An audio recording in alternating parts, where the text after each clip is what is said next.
अम्बेडकर जी के चरित्र को, जो कहते थे life should be great rather than long.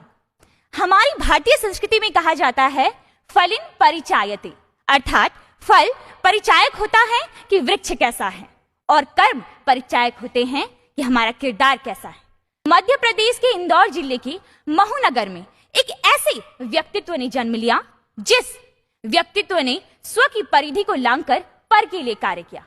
एक ऐसा व्यक्तित्व जिसे संघर्ष कभी झुका ना सका, और आज हम उन्हें अनस्टॉपेबल मैन के नाम से जानते हैं, जो हमेशा कहा करते थे कि यदि मुझे अपने आप और देश की आजादी में से किसी एक को चुनना पड़े तो मैं देश की आजादी को चुनूंगा, और यदि देश की आजादी और दलित उत्थान में से मुझे किसी एक को चुनना पड़े तो मैं दलित उत्थान को चुनूंगा, क्योंकि ऐसी आजादी किसी काम की नहीं जिस आजादी में समानता का अधिकार ना हो।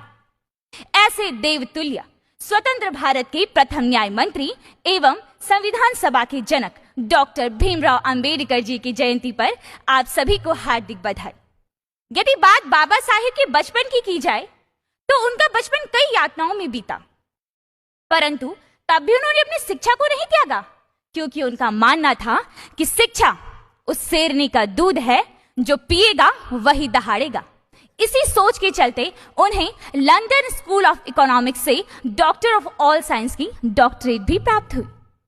बाबा साहेब कहा करते थे that cultivation of mind is the ultimate aim of human existence. यह कथन उनकी बुद्धि की स्थिरता को बताता है।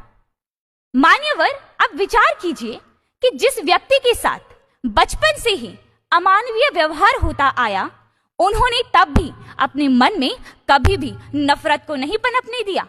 उनका मानना था कि नफरत एक कमजोर दिमाग का खेल है। वे अंत तक एकता व भाईचारे की बात करते रहे।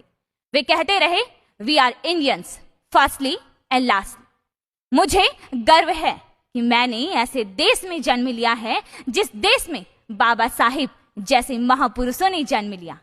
वास्तव में उनका चरित्र